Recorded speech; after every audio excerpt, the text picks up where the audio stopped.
यत्पादपङ्कजस्मरणं वासरमणिरिवतमसामराशें नाशयते विघ्नानां या कुन्देन्दुतुषारहारधवला या शुभ्रवस्त्रामृता या वीणावरदण्डमण्डितकरा या श्वेतपद्मासना या ब्रह्माच्युतशङ्करप्रभृतिभिर्देवैः सदा वन्दिता सा मां पातु सरस्वती भगवती विशेषजाड्यापहा।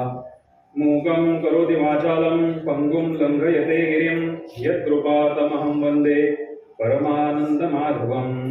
नारायणं नमस्कृत्य नरं चैव नरोत्तमं देवीं सरस्वतीं व्यासं ततो जयमुदीरयेत्। नमः परमकल्याणं नमः परममङ्गलं वासुदेवाय शान्ताय यदुनां नमः। श्रुतिस्मृतिपुराणानाम् आलयं करुणालयं नमामि भगवत्पाद शङ्करं लोकशङ्करं। जन्माद्यसेतोऽन्वयादितरतश्चार्थेव विघ्नेश्वराय तेने ब्रह्महृदाय आदिकवये मुह्यन्ति यत्सूरयः तेजो वायुदां यथा विनिमयो यत्र त्रिसर्गो मृषा धाम्ना स्वेन सदा निहस्तकुहकं सत्यं परं धीमहि। आपदामपहर्तारं दातारं सर्वसम्पदां लोकाभिरामं श्रीरामं भूयो भूयो नमाम्यहम्। शुकासारिके पूर्णवैराग्यजाचे वसिष्ठापरे ज्ञानयोगेश्वराचे कवी वाल्मिकी सारिका मान्य हि सा नमस्कार माझा सद्गुरु रामदासा। जयांचा जनी जन्मनामार्थ झाला जयांनी सदा वासनामात केला जयांच्या मुखी सर्वदा नामकीर्ती नमस्कार त्या ब्रह्मचैतन्य मूर्ती। श्रोता वक्ता श्री अवधूत चिंतन श्री गुरुदेव दत्त।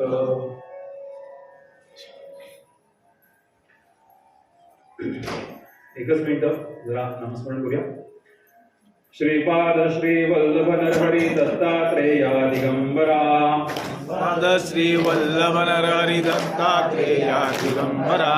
वासुदेवानंद सरस्वती सद्गुरुनाथा कृपाकरा वासुदेवानंद सरस्वती सद्गुरुनाथा कृपाकरा।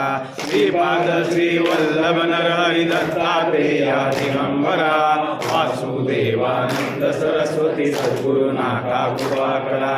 श्री गुरुदेव दत्त।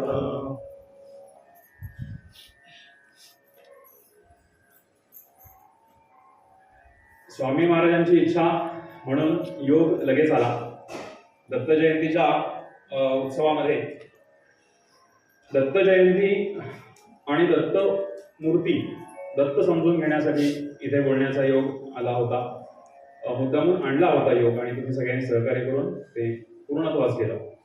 त्यावेळेला विषय असा मी मांडला होता की आपलं दत्त महात्म्य हे टेंबे स्वामीकृत जे दत्त महात्म्य आहे तर त्याच्यामध्ये टेंबे स्वामींनी आपल्यासाठी म्हणजे सद्गुरूंची आपल्यासाठी असलेली तळमळ किती आहे याच्याविषयी थोडासा शेवटच्या भागामध्ये विषय केला होता की 39व्या अध्यायापासून 51व्या अध्यायापर्यंत या दत्त महात्म्याच्या प्रत्येक ओवीचं तिसरं अक्षर हे जर आपण एकत्र केलं, पहिल्या ओवीचं तिसरं अक्षर दुसऱ्या ओवीचं तिसरं अक्षर प्रत्येक तर एक मंत्र संहिता पूर्ण होते, त्याच्यामध्ये उपनिषदांचं काही पूर्ण होतं।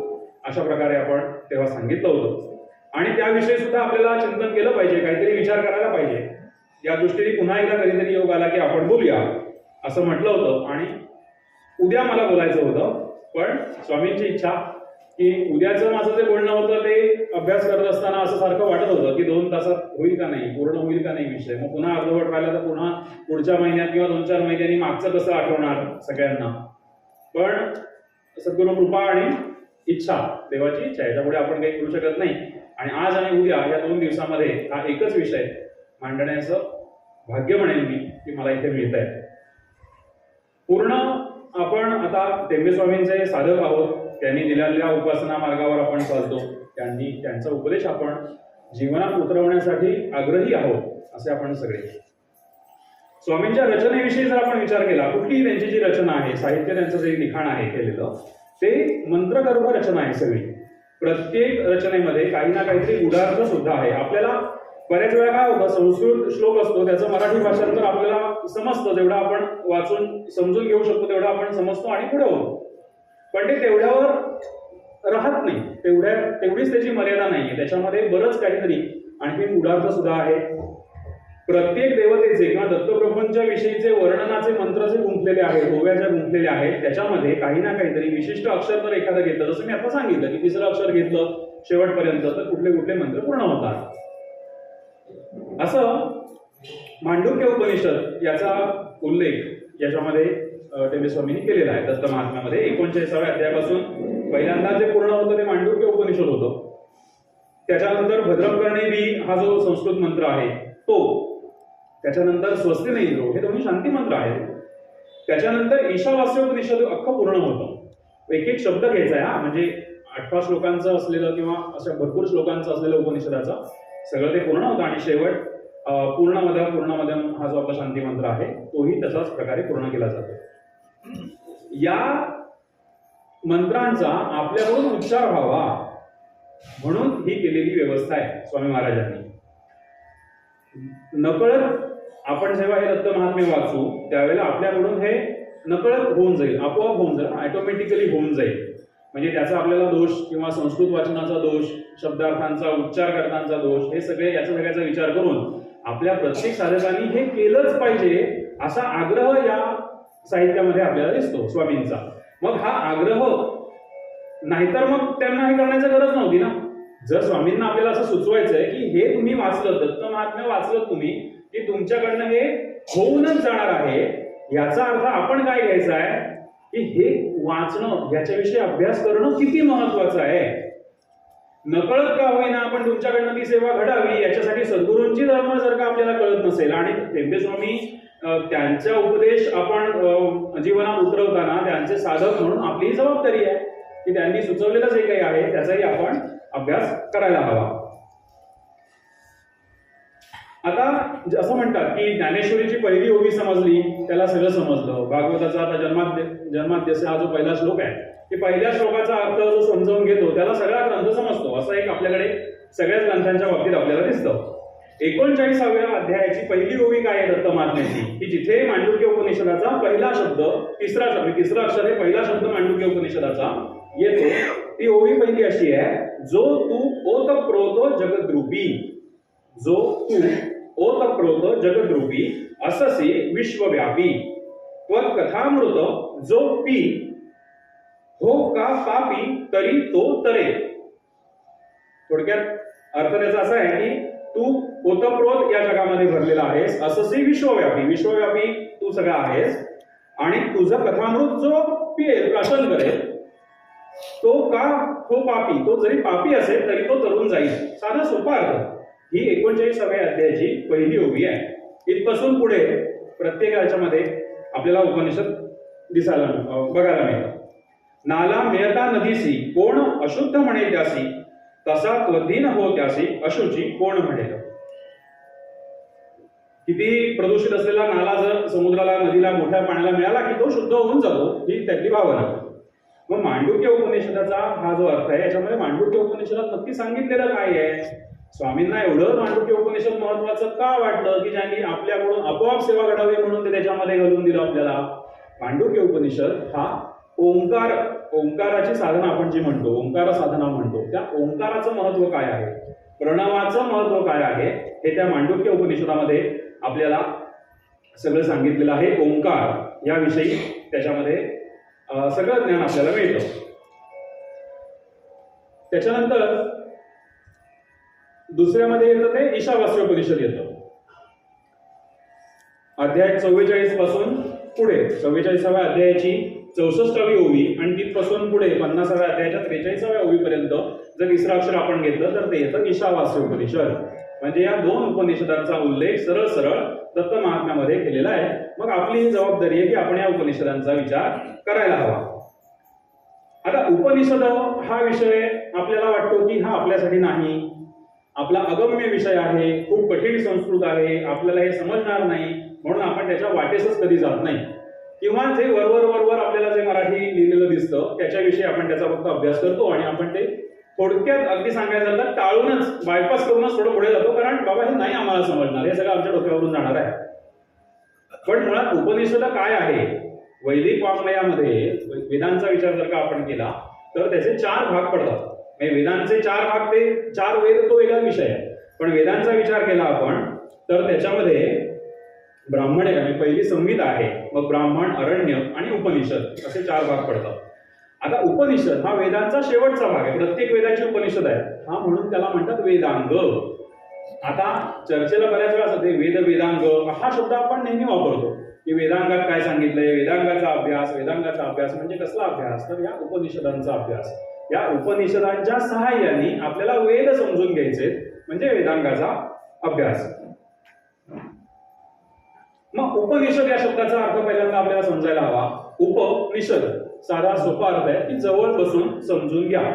गुरूंच्या सद्गुरूंच्या जवळ बसायचं, विशुद्ध भक्तिभावाने गुरूंजवळ बसून शिष्य म्हणजे आपण सगळे सद्गुरूंच्या जवळ जाऊन जे काही आपण समजून घेऊ, जी काही ब्रह्मविद्या समजून घेऊ, त्याला त्या ज्ञानयुक्त विद्येला, ब्रह्मविद्येला उपनिषद असं म्हणतात. उपनिषद जवळ बसून समजून घेणं. सगळ्या उपनिषदांचं तत्व हेच आहे की समजून घ्या. जे काही दिलेलं आहे ते तुम्ही समजून घेतलं पाहिजे. आता समजून घेणं म्हणजे काय करणं, तर संकल्पना स्पष्ट झाल्या पाहिजेत आपल्याला. उपनिषदांचा अभ्यास करायचा, उपनिषदांविषयी चर्चा बघायची म्हणजे आपल्याला त्या संकल्पना स्पष्ट व्हायला हव्या. आता संकल्पना स्पष्ट होऊन काय करणार, एक एक शब्दाचा, एक एक प्रश्नाचा अर्थ आपल्याला प्रश्न पडले पाहिजे. आणि प्रश्न जर का पडले तर त्याची उत्तरं आपल्याला मिळायला लागतील आणि आपण हळूहळू पुढे जाऊ. मग या संकल्पना स्पष्ट होणं म्हणजे काय, खरं गमक या उपनिषदांचं कशामध्ये आहे, उपनिषदात का अभ्यासावी, असं काय आहे की ज्याच्यामुळे आपल्याला उपनिषदांचा अभ्यास केला पाहिजे किंवा अभ्यास केल्यानंतर आपल्याला ते मिळेल, असं काय गमक आहे याच्यामध्ये. तर आपले ऋषीमुनी असं सांगतात, शास्त्रकार तत्वचिंतक सांगतात की उपनिषदांचा अभ्यास केल्यामुळे काय मिळतं. आपण म्हणतो ना की गुरुजी काय मिळेल ते सांगा. इथे आल्यावर आपल्याला काय मिळतं, इथे आपण काय येतो, मनाला शांती मिळते, आपल्याकडून देवकार्य होतं, धर्मकार्य होतं, नामस्मरण होतं, सगळ्या संसाराचा गाडा बाजूला ठेवून इथे आल्यावरती शांत वाटतं, मानसिक शांती मिळते, आम्हाला देवांच्या जवळ गेल्याचा फील येतो. ते शब्द वापरायला लागतात असे शब्द, त्याशिवाय संकल्पना क्लिअर होत नाही. म्हणून आपण इथे येतो. मग उपनिषदांचा अभ्यास केल्यामुळे आम्हाला काय मिळणार आहे, गमक काय आहे. आपले ऋषीमुनी असं सांगतात, शास्त्रकार उपनिषदकार सांगतात की उपनिषदांचा अभ्यास केल्यामुळे आपले विचार प्रगल्भ होतात. विचारांची प्रगल्भता, भावनांची उत्कटता आणि कर्मामधला उत्साह, या 3 गोष्टी आपल्याला या उपनिषदांच्या अभ्यासामुळे मिळतात. कोणत्या, विचारांची प्रगल्भता, भावनांची उत्कटता आणि कर्मातील उत्साह. म्हणजे उपनिषदांचा अभ्यास सुरू केला, उपनिषद वाचायला सुरू केली, त्याच्याविषयी समजून घ्यायला संकल्पना सुरुवात केली की आपले विचार प्रगल्भ होतात, भावना उत्कट होतात. म्हणजे काय होतं, आपण सेन्सिटिव्ह बनतो, पटकन समजेल, सेन्सिटिव्ह बनतो आपण एखाद्या विषयाविषयी, आणि कर्म करण्यासाठी प्रेरित होतो, उत्साह वाढतो. एखादी गोष्ट, कर्म म्हणजे प्रत्येक काम, सगळं, घरातलं काम असेल, बाहेरचं धर्माचं काम असेल, शास्त्राचं काम असेल, कुठलंही काम करण्यामधला आपला उत्साह वाढतो. या 3 गोष्टी आपल्याला उपनिषदांच्या अभ्यासातून मिळतात. सगळ्यात महत्वाचं काय आहे की या संकल्पना आपण जगणार कशा, रोजच्या जीवनामध्ये या संकल्पना कशा उतरवता येतील याचा अभ्यास आपण करायला हवा. एखादी संकल्पना समजून घ्यायची, मग ती जगण्यासाठी त्याचा ऍक्शन प्लॅन सुद्धा तयार करायचा. ऍक्शन प्लॅन म्हणजे ऍक्च्युअली ते कसं जगायचंय आपल्याला उपनिषद. नाहीतर नुसतं ग्रंथ वाचायचे, भरपूर लायब्ररी भरलेली आहे, ग्रंथही वाचतोय आपण, इथे यायचं किंवा घरी ग्रंथ वाचायचे, सगळं ते मिटून ठेवायचं नंतर आणि आपल्या राड गाडग्याला संसाराच्या सगळ्या कामांना सुरुवात करायची.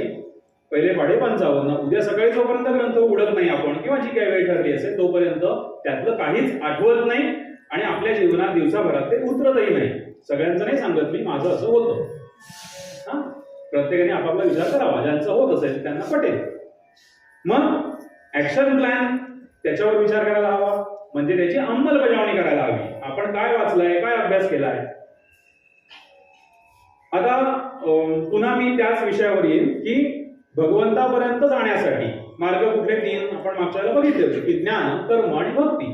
या 3 मार्गाने आपल्याला भगवंतापर्यंत जाता येतं. ज्ञान म्हणजे विचार आहे, विचारांची प्रगल्भता, त्या दृष्टीने आपल्याला ज्ञानाचा विचार करायचा आहे. भावना सेन्सिटिव्ह, भावना उत्कट होणं म्हणजे भक्तीचा भाग आहे तो, आणि कर्म म्हणजे त्याचा उत्साह कर्मातला, ते काम करण्यामधला. या तीनहींचा आधार आपल्याला लागतो. कुठचंही याच्यामध्ये आपल्याला यश मिळवायचं असेल, ही अंमलबजावणी ऍक्शन प्लॅन मध्ये जर का आपल्याला उतरायचं, त्या तिन्ही गोष्टी आपल्याला पाहिजे. मग आपण मीराबाईंचं उदाहरण घेतलं तर काय होईल, तर त्यांच्याकडे भक्ती उत्कट होती. ज्ञानोबांचं उदाहरण घेतलं तर ज्ञान उत्कट होतं. म्हणजे त्यांच्याकडे बाकी नव्हतं अशातला भाग नाही, पण तिन्ही गोष्टीतला एखादी उत्कट असू शकते आणि त्याच्या खालोखाल दुसऱ्या गोष्टी असू शकतात. मीराबाईंची भक्ती उत्कट होती, ज्ञानोबांचं ज्ञान उत्कट होतं, आणि आचार्य शंकराचार्यांचं जर का आपण उदाहरण घेतलं तर तीनही गोष्टी उत्कट त्यांच्या होत्या. एक उदाहरण आपण घेऊया की हे कसं आपण इम्प्लिमेंट करणार, कसं आपल्याला ऍक्शन प्लॅन कसा बनवायचा आहे. उपनिषदांचा अभ्यास करून आपल्याला जे जीवनात उतरवायचं आहे त्याचं एक छोटं उदाहरण आपण बघूया की कुठलंही काम जर का आपल्याला करायचंय तर त्याच्या मागे भावना लागते. भावना असल्याशिवाय काम होणार नाही. कुठलंही काम असेल, छोटं मोठं काम असेल, त्याच्या मागे हवी भावना. म्हणजे भावनेशिवाय काम होत नाही. जोपर्यंत प्रेम भावना मनामध्ये निर्माण होत नाही तोपर्यंत तुम्ही मंदिरात येणार नाही, तुम्ही आपल्या मित्राच्या घरी जाणार नाही, नातेवाईकांच्या घरी जाणार नाही. भावना असेल तर काम होणार आहे. मी मंदिरात जातो म्हणजे मी काय करतो, मी कर्म करतो, काम करतो, कर्म करतो. आपलं कर्म आहे, मंदिरात जातो मी, कर्म करतो. का जातो मंदिरात मी, विचार करण्यासारखी गोष्ट आहे. तो विचार मोठा विचार पण असू शकतो. मोठा विचार करण्यासारखी गोष्ट आहे की मी मंदिरात का जातो, जे कर्म मी केलं, मला भगवंताविषयी प्रेम वाटतं म्हणून मी मंदिरात जातो. आपण सोपं सोपं बघायचं. उपनिषद हा जरी आजचा विषय असला तरी अतिशय सोप्या पद्धतीने आपल्याला समजेल आणि आपण ऍक्शन प्लॅन, हे आपलं मूळ हेतू आहे या सगळ्यामधला. मला भगवंताविषयी प्रेम वाटतं ही भावना आमच्या मनामध्ये आहे म्हणून आम्ही मंदिरात जातो. ही भावना जोपर्यंत टिकून आहे, प्रेमाविषयी भगवंताच्या प्रेमाची भावना जोपर्यंत टिकून आहे तोवरच आपण देवळात जाऊ, नाहीतर देवळात जाणं बंद होईल. प्रेम संपलं की मंदिरात जाणं बंद. का प्रेम संपलं, भावना कमी झाली, कर्म संपलं. मग या भावना टिकण्यासाठी काय पाहिजे आपल्याला, आपलं ज्ञान, आपला विचार प्रगल्भ पाहिजे. विचारांची बैठक जर का आपली चांगली असेल, ज्ञानाचा पाया जर का चांगला असेल तर ह्या भावना आपल्या कमी होणार नाहीत. भावना कमी झाल्या नाहीत, भगवंताविषयी प्रेम वाटतच राहिलं तर आपण रोजच देवळात जाऊ, रोज एकदा जाऊ, रोज दोनदा जाऊ, आपण आपल्या ठिकाणी भक्ती करू.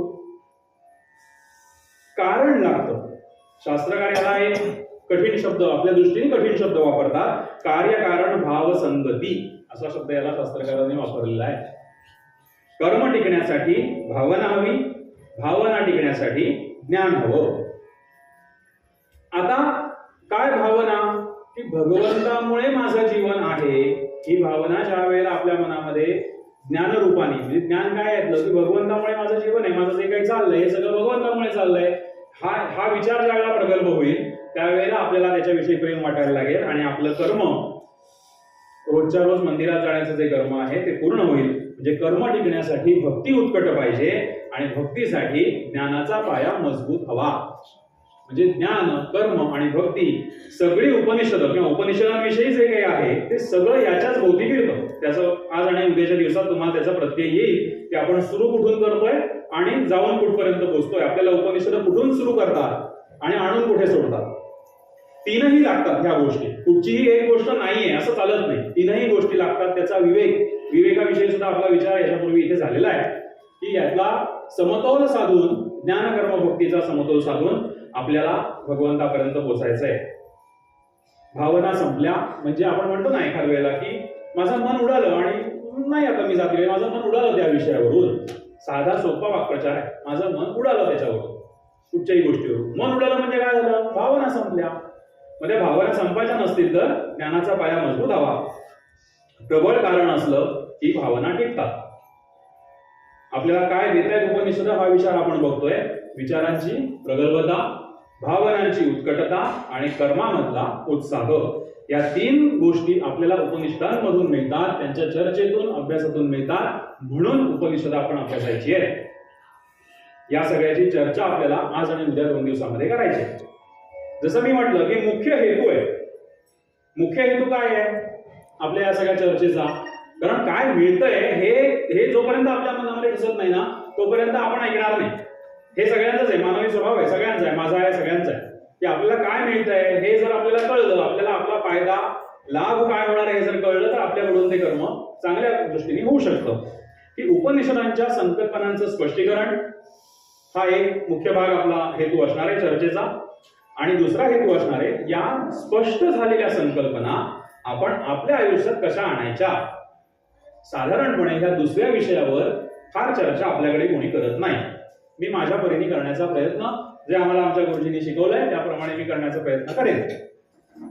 स्पष्ट झालेल्या संकल्पना आपल्या जीवनात, आपल्या आयुष्यात कशा उतरवायच्या, जगायच्या कशा.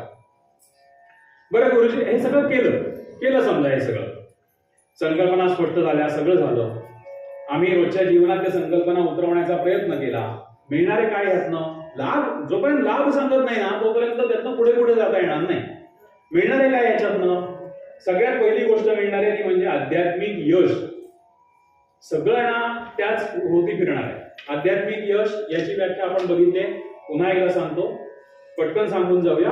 भगवंतामधलं आणि माझ्यामधलं अंतर शून्य करणं म्हणजे आध्यात्मिक यश. सोपी साधी आपल्याला समजेल अशी व्याख्या, फार गुंतागुंतीची करायची नाही.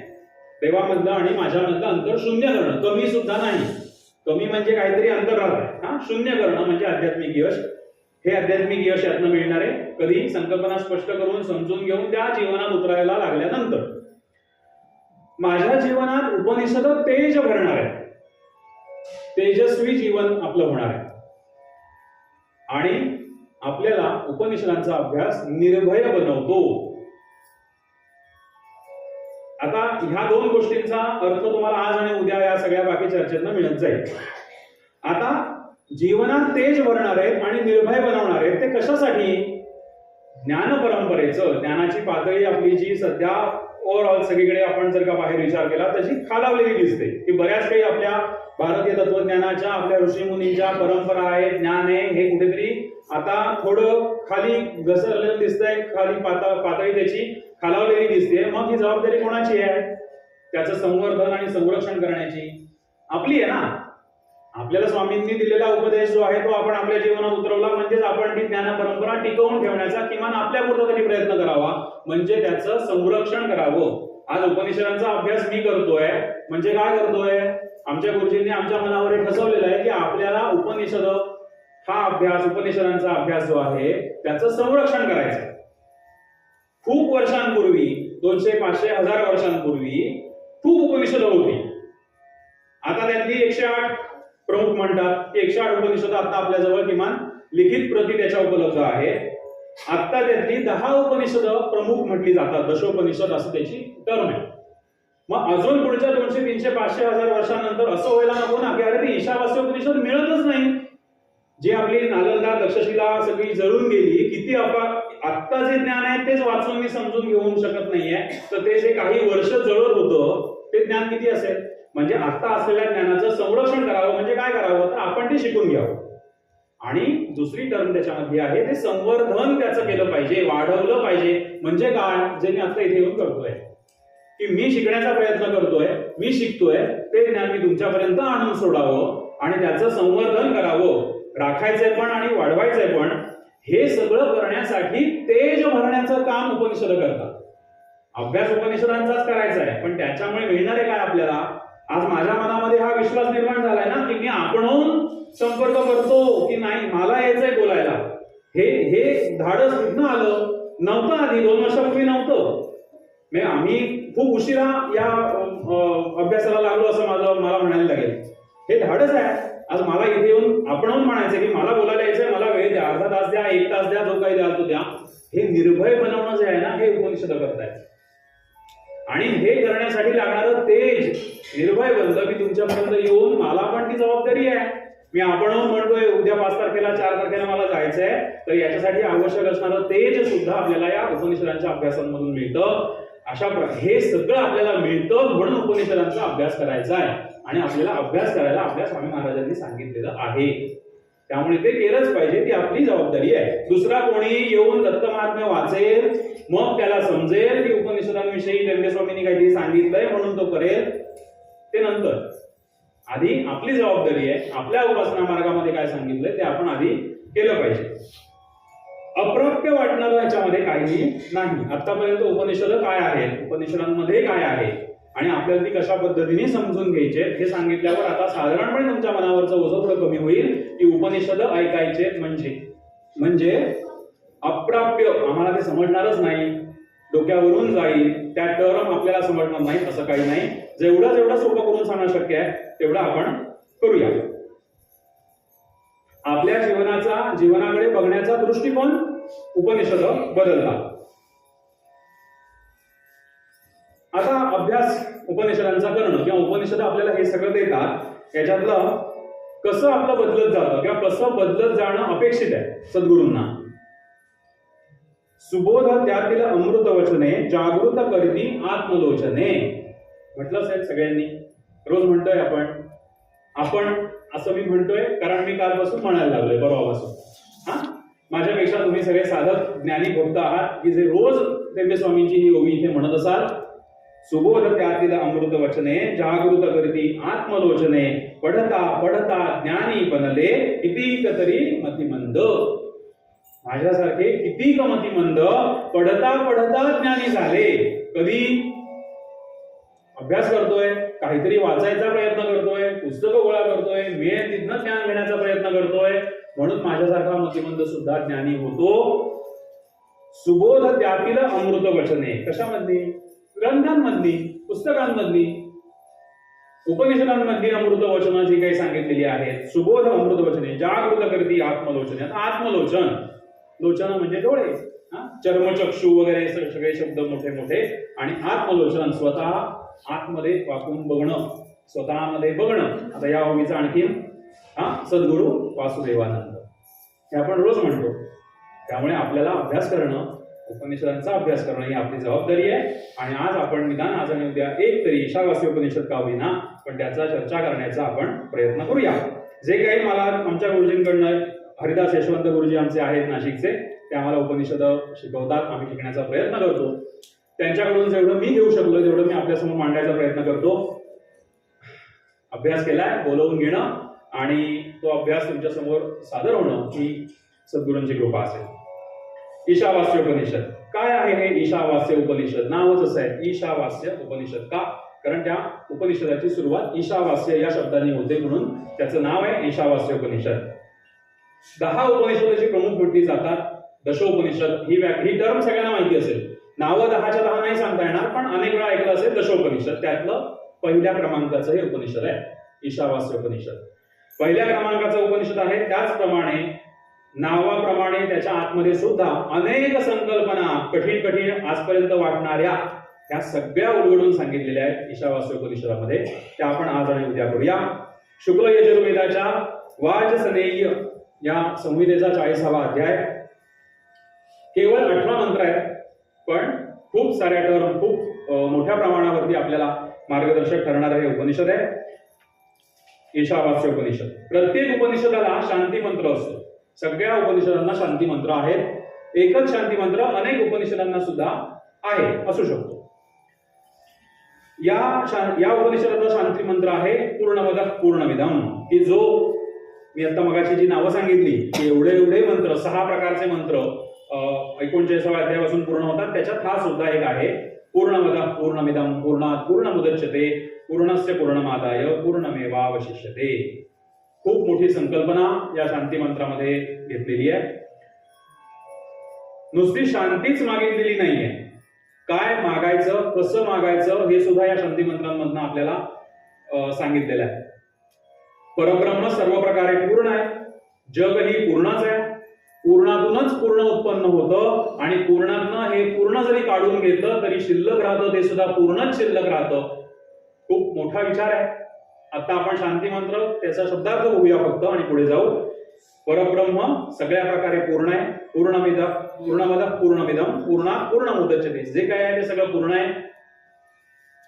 पूर्णातून नवीन जे उत्पन्न होतं ते पण पूर्णच उत्पन्न होतं, आणि असलेल्या पूर्णातून जरी काही काढून घेतलं, सगळं काढून घेतलं तरी सुद्धा जे शिल्लक राहतं ते पूर्णच शिल्लक राहतं. अशा प्रकारे हा शांती मंत्र आहे. परब्रह्म पूर्ण आहे, सर्वत्र भरलेला आहे, व्यापक आहे. सगळ्या उपनिषदांची सेंट्रल लाईन जर आपण बघितली, सगळ्या उपनिषदांचा ज्यावेळेला आपण विचार करू त्यावेळेला सगळ्यांची सेंट्रल लाईन हीच आहे की परब्रह्म परमात्मा परमेश्वर हा चराचरात भरलेला आहे, सगळीकडे परमात्मा परमेश्वर आहे आणि तो बघायला आपण शिकायला हवं. उपनिषदाचा पहिला श्लोक सुरू होतो, ईशावास्यमिदं सर्वं यत्किंचित् जगत्यां जगत् तेन त्यक्तेन भुञ्जीथा मा गृधः कस्यचित् धनम्. ईशावास्यमिदं सर्वं यत्किंचित् जगत्यां जगत्, या पहिल्या ओळीचा अर्थ आपण जर बघितला, पुन्हा एकदा एक ओळी सांगतो, तुम्हाला ती ओळखीची वाटेल. कसं साधर्म्य आहे, सद्गुरूंना ही काळजी आहे की आपण संस्कृत मधलं पण सांगितलं पाहिजे आणि आपण रोजच्या वाचनात रोजच्या म्हणण्यात सुद्धा साधकांपर्यंत हे पोहोचवलं पाहिजे. चराचरी व्यापकता जयाची अखंड भेटी मजला तयाची, पदोपदी संगम पूर्ण झाला परपदी संगम पूर्ण झाला, विसरू कसा मी गुरुपादुकाला. आणि परत सांगतो एकदा, चराचरी व्यापकता जयाची. आणि ईशावास्य उपनिषदाची पहिली ओळ काय आहे, ईशावास्यमिदं सर्वं यत्किंचित् जगत्यां जगत्. या चराचरामध्ये परमेश्वर भरलेला आहे. प्रत्येक क्षणामध्ये, प्रत्येक वस्तूमध्ये, प्रत्येक व्यक्तीमध्ये आणि प्रत्येक परिस्थितीमध्ये सुद्धा भगवंत बघावा, ही याची पहिली ओळ आहे. आपल्याला काय झालंय माहितीये का, आपण बहुश्रुत आहोत, भरपूर ऐकलेलं आहे. त्यामुळे भगवंत चराचरात आहे हे वाक्य इतक्या वेळा आपण वापरलंय, इतक्या वेळा आपण ऐकलंय की त्याचं ते गुळगुळीत सगळं झालेलं आहे की त्याचं गांभीर्य त्या वाक्याचं आपल्याला राहिलेलं नाहीये. भगवंत चराचरात आहे, हो माहिती आहे आम्हाला, सगळ्यांना माहिती आहे, खरीच गोष्ट आहे ना ती. पण त्याची अनुभूती आहे का आपल्याला, आपण ती रोज काहीतरी त्यातनं जगण्याचा प्रयत्न करतोय का. भगवंत चराचरात आहे हा विचार करून आपण दिवसातला 1 तास तरी जगण्याचा प्रयत्न करतो का. किंवा जर करायचा आहे मला, एखादा व्यक्ती एखादा साधक म्हणेल, हो मला प्रयत्न करायचा आहे, मला असं जगण्याचा, दिवसभर आज मी असं म्हणून जगणार आहे की चराचरात प्रत्येक व्यक्तीत सगळीकडे भगवंत आहे. मग त्याची अनुभूती मिळाली पाहिजे. जोपर्यंत त्याची अनुभूती नाही तोपर्यंत आपण हे वाक्य नुसतंच वापरत राहणार, चराचरात भगवंत भरलेला आहे, बरोबर आहे. पुढे काय, आपण त्यातनं काय घ्यायचंय ते शिकायचंय, तर उपनिषद आपल्याला शिकवतात ही तर तुम्ही कशी वापरायचे, पंचमहाभूतांचा उपयोग कसा करून घ्यायचा आहे हे आपल्याला उपनिषद शिकवत आहे. मग या भगवंत चराचरात भगवंत भरलेला आहे असं म्हणताना आपल्याला भगवंताविषयी एक व्याख्या भागवतकार सांगतात. देहेंद्रियासु हृदयानी चरंतीयेन असं म्हटलेलं आहे. वैकुंठातला देव सांगितलेलाच आहे, भगवंत कुठे आहे, वैकुंठातला देव सगळ्यांना माहिती आहे. पण देहेंद्रियासु हृदयानी चरंतीयेन, सगळ्यात जवळचं देवाचं स्वरूप कुठलं आहे त्याच्याविषयी आपल्याला विचार केला पाहिजे ना. चराचरात भगवंत आहे, प्रत्येक व्यक्तीत भगवंत आहे असं म्हणताना माझ्या अंतरंगातला देव आपण बघायला हवा. माझ्यामध्ये देव आहे, हे देवाचं असलेलं सगळ्यात जवळचं स्वरूप आहे ना, कुठून पण पुढे जायची गरज नाही. माझ्यामधला देव कळणं, हा लाभस्तेषाम जयस्तेषाम कुतस्तेषाम पराजय, हा आम्ही रोज म्हणतो. पण हृदयस्थो जनार्दन, हा त्या श्लोकाचं शेवटच्या चरणातले 2 शब्द हे महत्वाचे आहेत, हृदयस्थो जनार्दन. हा आणि तेच भागवतकार पण सांगतात, देहेंद्रिया सुरदानी चरंती. कोण चालवतोय हे सगळं, हृदय धडधडतंय, स्पंदन आहेत, काहीतरी जी क्रिया चालू आहे ती कोणामुळे चालू आहे. पुढच्या काही उपनिषदांमध्ये ही भरपूर मोठी चर्चा केलेली आहे की कानांनीच ऐकायचं हे कोण ठरवतं, कानांनी पाहायचं का नाही. कानांना नाही वाटत ह्या बाजूचं इकडून बघायला मिळेल आपल्याला, पण कानांनीच ऐकायचं, डोळ्यांनीच बघायचं हे तरी कोण ठरवतो, याच्या मागची शक्ती कोण आहे. खूप मोठी चर्चा पुढच्या काही वेगवेगळ्या उपनिषदांमध्ये केलेली आहे. वाणीचा कारक कोण, वाणीलाच का, वाणीला कोण देतो ही शक्ती. तसं जोपर्यंत हृदयावर हात ठेवत नाही स्पंदन, आपण कधी विचार करणार ना आमचं हृदय कोणामुळे धडधडत आहे. हृदय असतो जनार्दन. हा देह असेल, इंद्रिय किंवा मग प्राण, हृदय, हे सगळं चालवणारी शक्ती कोण आहे, परमात्मा, परब्रह्म, परमेश्वर, एकमेव शक्ती आहे. हे जेव्हा आपल्याला कळतंय पण वळेल आणि आपण समजून घेऊ, क्षणाक्षणाला आपल्या मनामध्ये ही भावना कायम राहील, त्यावेळेला काय होईल, भगवंतावरचं प्रेम वाढेल. प्रेम वाढलं की भावना उत्कट होईल, भावना उत्कट झाली की आपण रोज देवळात जायला लागू. आम्ही आमच्या घरी खूप जप करतो, कर्मातला पण उत्साह महत्वाचा आहे. आता कर्म हा आणखी वेगळा विषय आहे. कर्म याविषयी अजून 2 वेळा आपल्याला पुढे आणखीन बोलायचंय, आजही बोलायचंय आणि उद्याही बोलायचंय कर्म या विषयामध्ये. आणि कर्म नुसतं याच्यावरती बोलण्यासारखं अजून खूप काही, पण हातून कर्म घडायला पाहिजे. भक्ती कितीही मनामध्ये असू दे, आपण काहीही जरी केलं तरी जोपर्यंत कर्मातून आपण दाखवत नाही, मनामध्ये भावना आहे पण ती व्यक्त करत नाही, कर्मातून दाखवत नाही, तोपर्यंत त्याचा काही उपयोग नाही असं मी म्हणेन. चराचरातला ईश्वर स्वतःपासून बघायची सुरुवात करायला हवी. म्हणून कुडी वासना सांडी वेगी. सगळ्या संतांनी भगवंतावर प्रेम केलं, देहातीत प्रेम केलं, देहभान विसरून प्रेम केलं. म्हणून कुडी वासना सांडी वेगी. चराचरातला ईश्वर हा स्वतःपासून बघायला सुरुवात करायला हवा. म्हणून इथे पहिल्या ओळीचा अर्थ असा आपण घ्यायचा, ईशावास्यमिदं सर्वं यत्किंचित जगत्यां जगत. सगळ्या चराचरामध्ये भगवंत भरलेला आहे आणि तो आपल्यापासून माझ्यामध्ये असलेला भगवंत बघायची सुरुवात आपल्याला करायची. तेन त्यक्तेन भुंजिथा मा गृधः कस्यस्मिन् धनम्, हे त्याचं दुसरं चरण आहे. तेन त्यक्तेन भुंजिथा. 2 भाग करू या चरणाचे. तेन त्यक्तेन भुंजिथा एक आणि मा गृधः कस्यस्मिन् धनम्. आता तेन त्यक्तेन भुंजिथा.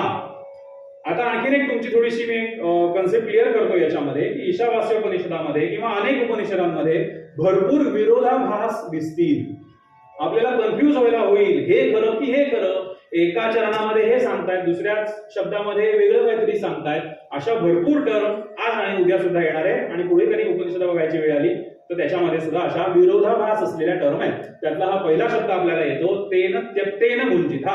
त्यागपूर्वक उपभोग घ्या. त्यागपूर्वक उपभोग घ्या. आल्या 2 विरोधाभासी टर्म. कारण आजपर्यंत आम्हाला त्याग म्हणजे काय माहिती आहे, कपड्यासकट सगळं त्याग करून टाकायचं. 1 पंचा कमरेला, 1 पंचा खांद्यावर, चालला. त्याग. काही नको मला, माझं काही नाही, मला काही नको, त्याग. उपनिषद पहिल्या उपनिषदाच्या पहिल्या श्लोकातल्या चरणात सांगतात, तेन त्यक्तेन भुंजिथा. त्यागपूर्वक उपभोग घ्या. आता हे कसं समजून घ्यायचं आणि हे समजून पण घ्यायचं आणि जीवनात पण उतरवायचं, इथे प्रॉब्लेम होतो. आणि मग आपल्याला वाटतं हे आम्हाला समजणार नाही, हे आमच्यासाठी अप्राप्य आहे, ही नको, आम्ही फक्त नामस्मरण करू. पण हे पण समजून घेऊया आणि नामस्मरण सुद्धा करूया. तेन त्यक्तेन भुंजिथा. आता हे आपल्याला एका उदाहरणात आपण समजून घेऊया. दासगणू महाराजांचं उदाहरण आहे. आपल्याला माहिती आहे दासगणू महाराज, त्यांचे आराध्य होते साईबाबा, बरोबर. आपल्याला हे माहिती आहे, आणखी सांगायला नको. एकदा हे दासगणू महाराज याच ईशावास्य उपनिषदावरती काही टीका लिहायला घेतात. त्याचं नाव आहे ईशावास्य भावार्थ बोधिनी. ही टीका लिहायला घेतात आणि ते या पहिल्या चरणाच्या 1-2 ठिकाणी ते थांबतात. त्यांच्या काही अशाच शंका येतात, ते आपल्या गुरूंकडे जातात, साईबाबांकडे, आणि हे असं आहे, मला मार्गदर्शन करा. तर हे काय सांगतात की आता अरे गणू, ते त्यांना गणू म्हणायचे, तू आता जाणार आहेस ना मुंबईला. तर ते त्यांचे एक दीक्षित नावाचे एक स्नेही होते दासगणू महाराजांचे, तिकडे ते जाणार होते. तर तिथे गेल्यावर त्यांची मोलकरी तुला ह्या सगळ्याचं उत्तर देईल, त्यांच्या घरी असलेली, असं हे सांगतात. तुझा ते उत्तर तुला तिकडे मिळेल. कालांतराने हे त्या दीक्षित काकांकडे जातात. तिथे काहीतरी समारंभ असतो. उदाहरण पटपट घेऊया आपण. तर तिथे ती साफसफाई करत असताना ती मोलकरीण जी आहे ती एक गाणं गुणगुणत असते. तिथे दासगणू महाराज बाजूला त्या घरात गेलेले असतात, त्या स्नेहांच्या घरी असतात बसलेले. आणि ती मोलकरीण आहे ना, ती जरा मळकट कळकट साडी, फटकी साडी होती आणि ती साफसफाईचं काम करत होती आणि ती एक गाणं गुणगुणत होती.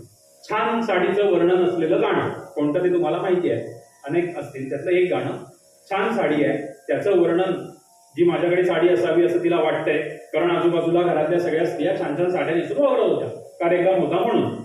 तर पण यांना असं जाणवलं की ती गाणं तर गुणगुणती आहे, छान साडीचं वर्णन असलेलं गाणं, पण त्यातली ती प्रसन्नता नाहीये. उदास वृत्तीने ते साडीचं वर्णन असलेलं ती गाणं म्हणते. दासगणू महाराजांच्या हे लक्षात आलं. त्यांनी त्या दीक्षित काकांना सांगून त्यांच्या परीने तिला एक छान साडी देवली, दिली तिला साडी. तिला आनंद झाला, मला साडी मिळाली आज समारंभामध्ये. तिला आनंद झाला, साडी नेसली, दिवसभर वावरली. दुसऱ्या दिवशी सकाळी ती पुन्हा साफसफाई केली, कचरा करत असताना दासगणू महाराज निरीक्षण करतायत, ती तेच गाणं परत म्हणतीये, सुंदर साडीचं वर्णन असलेलं गाणं. पण काल जो भाव होता तो आज नाहीये. आज प्रसन्नतेचा भाव आहे. त्या गाण्यातला जो आनंद आहे तो आनंद घेऊन ती ते गाणं म्हणतेय. तेव्हा दासगणू महाराजांना आठवलं की ती मोलकरी तुला उत्तर देईल, तेन त्यक्तेन भुंजिथा. तेव्हा दासगणू महाराजांना ते आठवलं आणि त्यांना म्हणाले की मला ते उत्तर मिळालं. काय उत्तर मिळालं याच्यातनं? माझ्याकडे साडी नव्हती त्यावेळेला मला त्याचं दुःख होतं, आज माझ्याकडे ती साडी आहे याचा तो आनंद आहे. उपभोग घेतला साडीचा, पण ती सकाळी काम मात्र करत होती त्याच कालच्या फाटक्या साडी आणि त्याच त्या कळकट मळकट साडीमध्ये, पण तिचा भाव प्रसन्नतेचा होता. त्यागपूर्वक उपभोग घ्या. माझ्याकडे साडी नव्हती याचं दुःख होतं, पण आज साडी माझ्या घरी का होईना, माझ्या घरी साडी आहे. आता मी त्याचा उपभोग घेत नाहीये, पण माझ्याकडे ती साडी आहे. उपभोगातनं त्यागपूर्वक उपभोग घ्या. ही टर्म बहुतेक अशा प्रकारे क्लिअर झाली असेल की आत्ता माझ्याकडे नाहीये पण माझ्याकडे आहे. नसेल संघ समजलं, नसेल समजलं, आहेत ना ज्ञानोबा आपल्या मदतीला, ज्ञानेश्वर महाराज आहेत मदतीला. हे विश्वची माझे घर, ऐसी मती जयाची स्थिर, किंबहुना चराचर आपणची जागला. म्हणजे काय सांगितलं यांनी? हेच उदाहरण थोडं कळलं नसेल तर जास्त विस्तार करून ज्ञानोबा महाराजांनी सांगितलं. हे विश्वची माझे घर, ह्या सगळ्या विश्वात ज्या गोष्टी आहेत ना या माझ्याच आहे, माझंच घर आहे हे सगळं. बरोबर? ऐसी मती जयाची स्थिर, हा विचार ज्याचा स्थिर आहे, बुद्धी स्थिर आहे की हे सगळं घर हे विश्वाची माझे घर. पण त्याच्यात सुद्धा महत्वाची गोष्ट अशी आहे, किंबहुना चराचर आपणची जागला. एखादी वस्तू माझी असणं आणि एखादी वस्तू मीच असणं हा फरक आहे की नाही? पटतोय? हा फरक आहे ना. एखादी गोष्ट माझी आहे, हे सगळं आवार माझा आहे, सगळी पृथ्वी माझी, चराचर हे विश्वाची माझे घर, आणि ह्या वस्तूच मी आहे. तेन त्यक्तेन भुंजित, त्यागपूर्वक उपभोग घ्या. संतांकडे काहीही नव्हतं, दमडी सुद्धा नव्हती, पण ते एखाद्या राजा रजवाड्यांपेक्षा श्रीमंतांपेक्षा आनंदी होते की नाही? का? कारण ऐसी मती जयाची स्थिर, की हे विश्वची माझे घर. एखादी वस्तू माझी असणं आणि एखादी वस्तू मीच असणं हा फरक त्याच्यामध्ये आहे. आता इथे विषय पुढे येतो, त्यागपूर्वक उपभोग घ्या. याच्यामध्ये मग त्यागच करायचा आहे तर मग मिळवायचं कशाला? कॉन्फ्लिक्ट आहे. म्हणजे कळलंय आपल्याला त्यागपूर्वक उपभोग म्हणजे काय, पण मग त्यागच करायचा तर मग मिळवा कशाला ना? उपभोग घ्यायचा आणखी नंतरची गोष्ट आहे. पण आनंद कशात आहे? मिळवण्यात आहे का वाटण्यात आहे? हा विचार करायला हवा. आनंद मिळवण्यात आहे की वाटण्यात आहे? आनंद वाटण्यात आहे. आपल्याला वाटूनच जे काही आपल्याकडे असेल ते जर का आपण वाटलं तरच ते दुप्पट वेगाने आपल्याकडे येतं. सगळीकडे सगळे संत, सगळे जण, सद्गुरू सगळे हेच सांगतात आपल्याला, तुम्हाला आनंद हवाय आनंद वाटा, समाधान हवाय समाधान वाटा. तुम्हाला पैसे मिळवायचे तुम्ही दान करा जास्तीत जास्त, ते सगळं तुमच्याकडे पुन्हा दुपटीने परत येईल. मग आनंद हा वाटण्यात आहे, मग वाटण्यासाठी मिळवा. वाटण्यासाठी मिळवा. आता वाटण्यासाठी मिळवा हा विचार आणखीन एका दुसऱ्या गोष्टीपर्यंत आपल्याला न्यायचा आहे की दृष्टिकोन. आता हे सगळं झालं, हे शब्दार्थ झाले, तत्वज्ञान झालं, सगळं इम्प्लिमेंट काय करायचं, आपल्या जीवनात कसं उतरवायचं? त्यागपूर्वक उपभोग. मला महिन्याला पगार समजा मिळतो 10 रुपये, 10 रुपये मला महिन्याला पगार मिळतोय. मला आणखीन पगार मिळायला पाहिजे, माझं प्रमोशन व्हायला पाहिजे, म्हणजे मला जास्त पैसे मिळतील. हा झाला माझा विचार, म्हणजे स्वार्थी विचार आपण म्हणूया. समजा आपली मार्च एंडचा आपण विचार करूया की या वर्षी मला व्यापारात किती फायदा झाला? 100 रुपये फायदा झाला. त्यातला मी धर्मादाय किती गेला? 40 रुपये गेला. बरोबर? 40 रुपये मी धर्मासाठी यंदा वापरले. पुढच्या वर्षी मार्च एंडला आपलं काही टार्गेट ठरतं ना की पुढच्या वर्षी एवढा सेल झाला पाहिजे, एवढा असं झाला पाहिजे, एवढा प्रॉफिट झाला पाहिजे, मग एवढे पैसे आपण धर्मादाय देऊ शकतो. हे वाक्य महत्वाचं आहे की एवढा आपला फायदा झाला पाहिजे म्हणजे आपण एवढा धर्मादाय देऊ शकतो. मग हे आपल्या इम्प्लिमेंट कसं करायचं आहे? ऍक्शन प्लॅन काय आपला? मला एवढे पैसे, आज मी 40 रुपयेच खर्च करू शकलो, पुढच्या वेळेला मला 70 रुपये धर्मासाठी खर्च करायचे, दानासाठी खर्च करायचे, मग मला किती प्रॉफिट व्हायला हवा? दृष्टिकोन बदलला की नाही? मला पैसे मिळायला हवेत आणि मग मी दान करेन, याच्यामध्ये स्वार्थीपणा आहे. मला 100 मिळाले तर मी 40 देईन. मला 50, 100, 70 द्यायचे मला, मग मला किती मिळवायला लागतील? मला 150, 170, 200 मिळवायला लागतील. 200 मिळवले तर मी 80 देऊ शकेल. समाजासाठी मिळवणं हा ज्या वेळेला आपण दृष्टिकोन घेऊ, फायदा कोणाचा होणार आहे? माझाच होणार आहे ना. ऑटोमॅटिकली फायदा माझाच होणार आहे. 40 रुपये देत होतो, पुढच्या वर्षी मला 70 रुपये देता यायला पाहिजे, म्हणजे माझं प्रॉफिट वाढवायला पाहिजे. पण प्रॉफिट वाढल्यानंतर देणार नाहीये. दृष्टिकोन फक्त बदलायचा आहे, कार्य तेच आहे, सगळा भाव त्याच्या मागचा तोच आहे, कष्ट तेच आहे. पण म्हणायचंय काय आपल्याला? मला 70 रुपये देण्यासाठी किती कमवावे लागेल? म्हणजे उपभोग घेणारच आहे मी, पण त्यागपूर्वक उपभोग. मला 70 रुपये दान करायचे, गेल्या वर्षी 40च करू शकतो, पुढच्या वर्षी नाही, एवढ्याने भागणार नाही, मला 70 रुपये करायचे, त्यासाठी मी जास्त कष्ट करेन, मी प्रॉफिट वाढवेन. हा भाव त्याच्यामधनं आपण घ्यावा, म्हणजे त्यागपूर्वक उपभोग घ्यायला. तेनं त्यक्तेनं भुंजिता. आता उपनिषदांचं काय माहितीये का? फक्त तत्वज्ञान सांगत नाहीत, नैतिकता पण सांगतात, शिकवतात. नैतिकतेचे धडे देतात उपनिषद. प्रत्येक ठिकाणी नैतिकतेचे धडे आहेत. पुढचा चरण आहे मा गृधा कस्यस्वी धनम. पुढचा चरण येतो तेन त्यक्तेन भुंजिता मा गृधा कस्यस्वी धनम.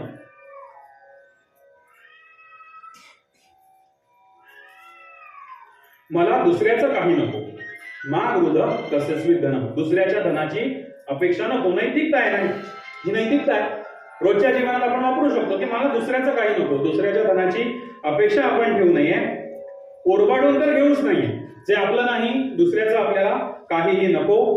काय होतं दुसऱ्याचं घेतल्यामुळे? तर पापाचा संचय होतो, पाप लागतं आपल्याला. अध्यात्म मार्गाची पहिली पायरी ही आहे. एकंदर अभ्यासातनं प्रत्येक ठिकाणी सांगितलेल्या गोष्टी जर आपण वाचल्या तर आपल्याला हे दिसतं की अध्यात्म मार्गामध्ये पहिलं पाऊल जर आपल्याला ठेवायचं असेल तर पहिली ही आपली भावना पक्की करायला हवी की मला दुसऱ्याचं काही नको. मी कोणाचाही ओरबाडून घेणार नाही. स्वकष्टाने मला जेवढं जमेल तेवढं मी कमवेन आणि माझं मी काय असेल ते करेन. समर्थ इथे सांगतात दुसऱ्याचं काही नको. किती नको दुसऱ्याचं? म्हणजे नको रे मना द्रव्य रे पुढीलांचे, अति स्वार्थ बुद्धी नरे पाप साचे. दुसऱ्याचं घेतलं की आपल्याला पाप लागणार आहे. पापाचा संचय होईल. घडे भोगणे पाप ते कर्म खोटे, न होता मनासारखे दुःख मोठे. पहिला चरण महत्वाचा आहे आपल्याला. नको रे मना द्रव्य ते पुढीलांचे. कोणाचंही द्रव्य मला नको. कोणाचं नको? माझ्या वाडवडिलांचं सुद्धा नको. पिढीजात चालत आलेलं सुद्धा नको. स्वकर्तृत्व तुम्ही जे कराल, तुमच्या हाताने तुम्ही कष्ट करून जे कराल तेच खरं आहे. आपल्याला आपल्या पूर्वजांचं सुद्धा धन नकोय, त्यांची पुण्याई सुद्धा नको. द्रव्य तर नकोच आहे, पण समर्थ पुढे जाऊन असं सांगतात की त्यांची ओळख सुद्धा सांगू नका.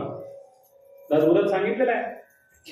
ओळख पूर्वजांची सांगून तुम्ही स्वतःचा फायदा करून घेऊ. ओळख सांगू नका म्हणजे तसं नव्हे. ओळख सांगू नका म्हणजे तुमचा फायदा स्वार्थ होण्यासाठी तुम्ही ओळख सांगू नका. पूर्वजांची सांगे वडिलांची कीर्ती तो एक मूर्ख.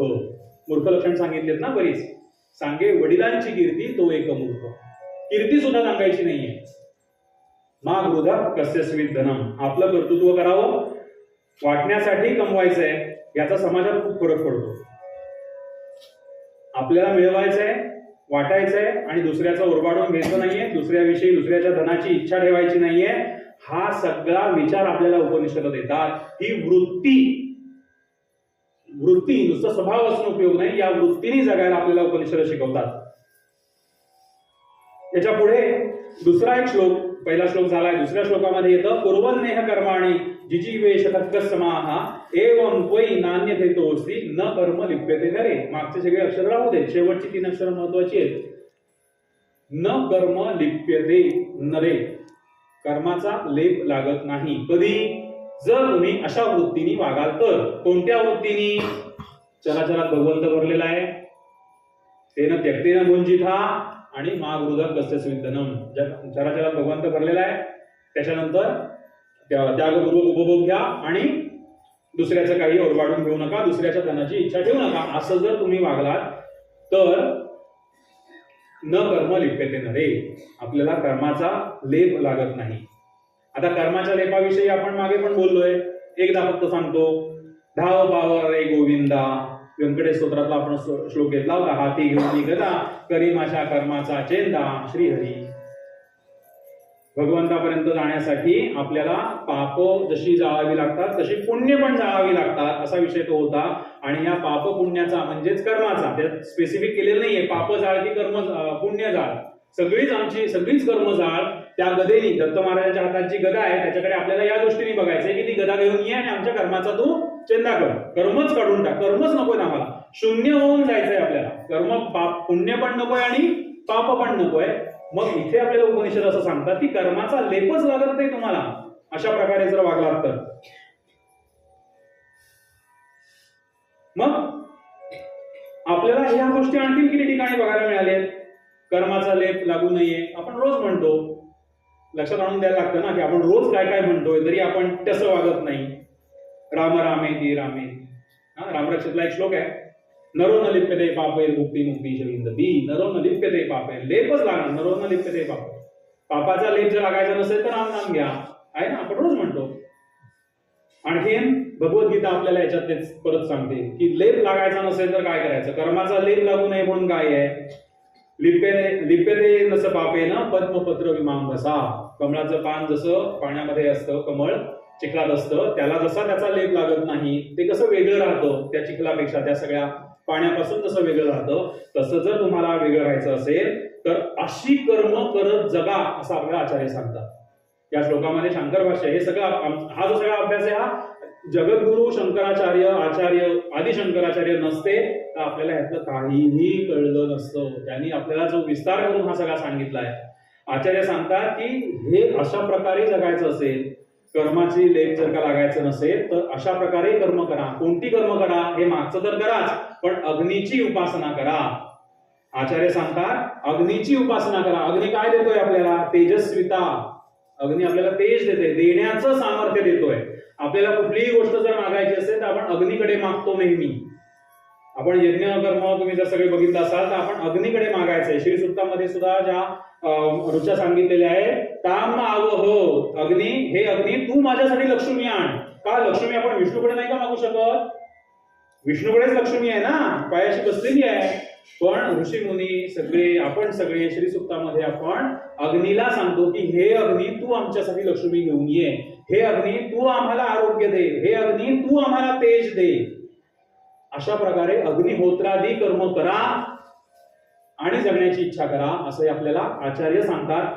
आचार्यांशिवाय आपल्याला यातल्या कुठल्याही गोष्टीचं इम्प्लिमेंट करता आलं नसतं. आपण रोज कसं जगायचंय या विचारामध्ये जर येत असेल तर या सगळ्या गोष्टी ब्रह्मार्पण वृत्तीने केल्या.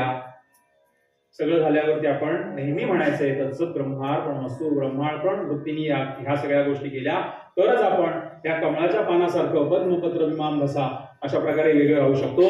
आपल्याला कुठलाही लेप लागत नाही. आता पुढे उपनिषद आपल्याला असं सांगतात, ईशावास्य उपनिषद सांगतं, असुर्या नाम लोका अंधेन तमसा वृता ताग्यस्ते प्रेत्याभिगच्छन्ति ये केच आत्महनो जनाः, ये केच आत्महनो. अशा प्रकारे कर्म जे करत नाही, अशा प्रकारे जे लोक वागत नाहीत ते कुठे जातात, असूर्य नाम लोका. हा असा एक लोक आहे, असूर्य नावाचा लोक आहे. म्हणजे काय असेल, लोक म्हणजे लोक, स्वर्ग पृथ्वी आणि असं जे लोक असते जिथे सूर्यच नाहीये.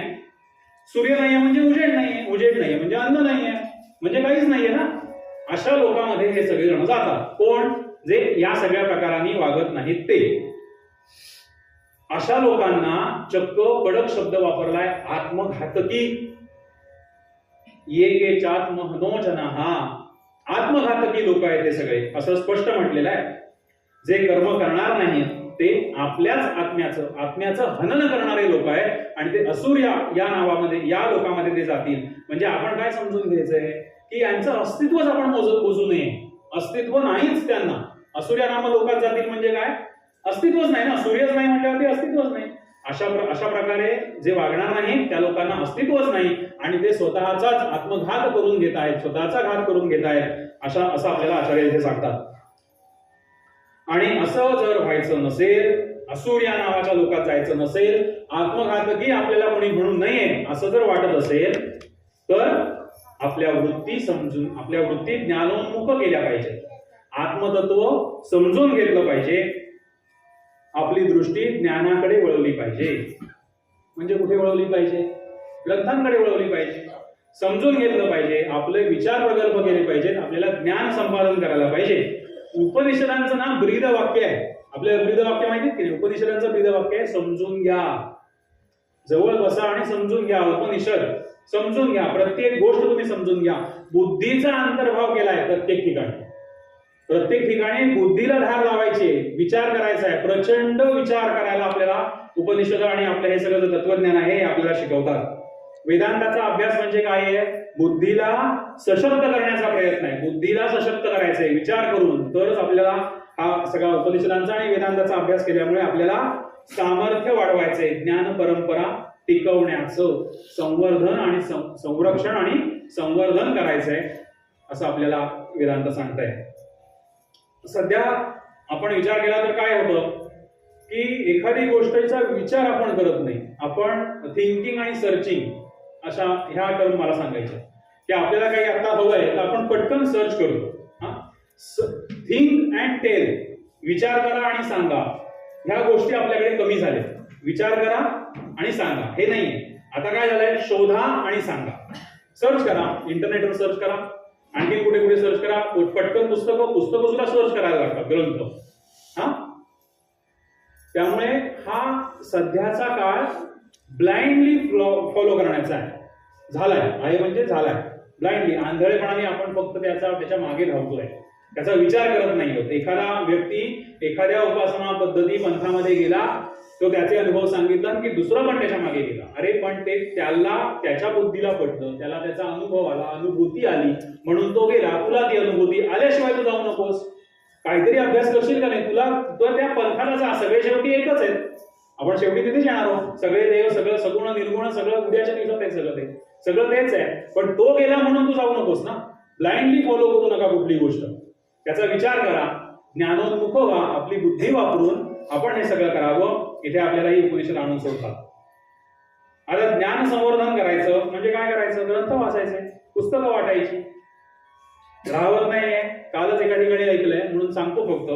रोजच्या जीवनात कसं उतरवायचं त्याच्यासाठी सांगणं महत्वाचं आहे, कारण तो आपला मूळ हेतू आहे की उपनिषद रोजच्या जीवनात कशी उतरवावी. ज्ञानोन्मुख व्हावं म्हणजे काय करावं?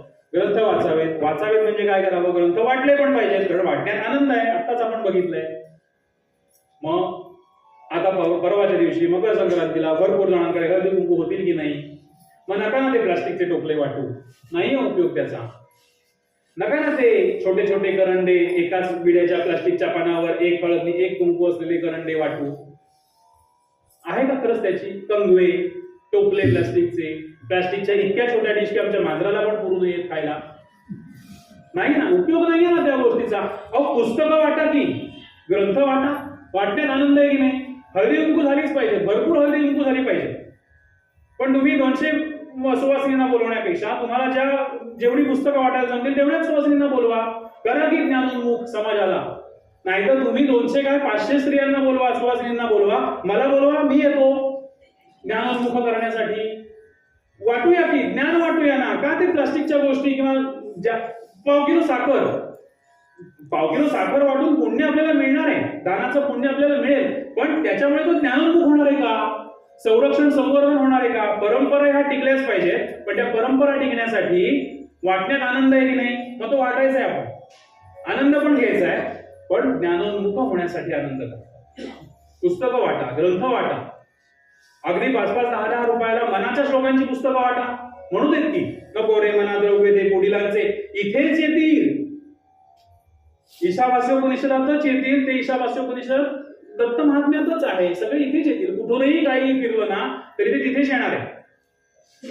त्यामुळे यंदाच्या हळदी कुंकवांमध्ये वेगळ्या वेगळ्या उपक्रमांमध्ये किमान प्रयत्न करा की आपण पुस्तकं ग्रंथ वाटू किंवा प्रवचनांचं काहीतरी आयोजन करू. हे जीवनात उतरवण्याच्या दृष्टीने महत्वाचं आहे. आता उपनिषद अप्राप्य वाटतील का कोणाला? आता उपनिषद आपल्याला हळूहळू जवळची वाटायला लागतील. पुढे आपल्याला शास्त्रकार असं सांगतात, अनेकदैकं मनसो जवियो नैन देवा आपनुवन पूर्वमर्षत तद्दावधो नान्यत्येति तिष्ठत तस्मिन् नको मातरिश्वा दधाति. ब्रह्मतत्व समजून सांगायला आता सुरुवात केलेली आहे उपनिषदांमध्ये. या ईशावास्य उपनिषदामध्ये ब्रह्मतत्व समजून सांगितलंय. आता साधारणपणे आज आणि उद्या जिथे जिथे ब्रह्म, ओंकार, प्रणव, सत्य हे सगळे शब्द जिथे येतील तिथे तिथे आपल्या मनामध्ये परमात्मा, परमेश्वर, भगवंत हे समानार्थी शब्द आहेत. जेव्हा जेव्हा येईल ब्रह्मतत्व, जेव्हा जेव्हा येईल सत्य, जेव्हा जेव्हा असे शब्द माझ्या बोलण्यामध्ये येतील त्याच्या वेळेला त्याचा अर्थ काय असणार आहे? परमात्मा, भगवंत. तेच एक सत्य आहे, तेच ब्रह्म आहे आणि त्याचंच वर्णन आपल्याला याच्या पुढे सगळं करायचंय. ब्रह्म चराचरात आहे. आतापर्यंत आपण म्हणत होतो भगवंत, परमात्मा, परमेश्वर चराचरात आहे. ब्रह्मतत्व समजून घेण्यासाठी कसं आहे ब्रह्मतत्व? अनेजदेकम मनसो जवियो ब्रह्मतत्वाविषयी वर्णन करायला सुरुवात केलेली आहे. परत इथे सुद्धा विरोधाभास असणार आहे. मनापेक्षा जास्त वेग या ब्रह्मतत्वाचा आहे असं सांगतात. मनाचा वेग सगळ्यात जास्त आहे, त्याही पेक्षा जास्त वेग ब्रह्मतत्वाचा आहे. मनसा जवियो असं पण आहे. म्हणजे काय? मन एखाद्या ठिकाणी जात आहे त्याच्या आधीच ब्रह्मतत्व तिथे पोहोचलेलं असतं. हा अर्थ आपल्याला कशा दृष्टीने घ्यायचा आहे? थोडं थोडं कठीण होत जाईल, पण आतापर्यंत ज्या संकल्पना समजून घेतल्या त्याच्या दृष्टीशी आपल्याला ते ताडून घ्यायचं आहे. मन एखाद्या ठिकाणी पोहोचतंय. आता आपण दाखवलं केळसकरनाक्यात जाऊ शकतो की नाही? पटकन जाऊ शकतो. गेलो, त्याच्या आधीच तिथे ब्रह्मतत्व हजर आहे. तिथून आणखीन कुठेतरी आपल्या कुठल्या तरी आवडत्या ठिकाणी आपलं मन धावत गेलं की त्याच्या आधीच तिथे ब्रह्मतत्व हजर आहे असं आपल्याला शास्त्रकार सांगतायत. ब्रह्मतत्वाचं पुढचा श्लोक आहे, तदेजती तन्नैजती तद्दूरे तदंतिके. ब्रह्मतत्व स्थिर आहे असंही सांगतात. ब्रह्मतत्व हलत नाही, ते एका ठिकाणी स्थिर आहे, पण मनापेक्षा त्याचा वेग जास्त आहे. आला विरोधाभास? समजून घेऊया. कारण मनापेक्षा वेग जास्त आहे असं म्हणत असताना ब्रह्मतत्व स्थिर आहे, पण ब्रह्मतत्व चराचरात आहे. आज तुम्ही कुठेही जा, चराचरात भगवंत आहे की नाही? म्हणजे ब्रह्मतत्व तिथे आहेच, ते स्थिर आहे तिथे कायमस्वरूपी, पण मनापेक्षा त्याचा वेग जास्त आहे. तद दूरे तदंतिके, ते दूरही आहे आणि ते जवळही आहे. तदंतरस्य सर्वस्य तदु सर्वस्यास्य बाह्यतः, ते चालत नाही, ते स्थिर आहे. ते दूर आहे, ते जवळही आहे, ते आतही आहे आणि बाहेरही आहे. कारण सगळ्याची सेंट्रल लाईन एकच, ब्रह्मतत्व चराचरात आहे. मग एकदा आपल्याला सुरुवातीचा विषय जो आहे की परमेश्वर परमात्मा चराचरात आहे, ब्रह्मतत्व चराचरात आहे, मग हे एवढं सगळं सांगण्याची गरज नव्हती ना शास्त्रकारांना कुणालाही. हे एवढं सगळं का सांगितलंय? पण माझ्यासारखा एखादा असतो ना, त्याला शंका येतात, तो तिकडे आहे मग इकडे नाहीये का? इकडे आहे मग दुसऱ्या ठिकाणी नाहीये का? मग माझ्या आतमध्ये परमात्मा आहे, मग त्याच्यात ब्रह्मतत्व नाहीये का? त्यामुळे हे सगळं तत्वचिंतकांनी, शास्त्रकारांनी फोड करून सांगितलंय. ते आतही आहे, ते बाहेरही आहे, ते जवळही आहे, ते दूरही आहे, सगळ्या प्रकारे सांगितलंय. ज्याला ज्याला बौद्धिक स्तराप्रमाणे ज्याला जसं समजून घ्यायचंय तसं त्यांनी ते समजून घ्यावं.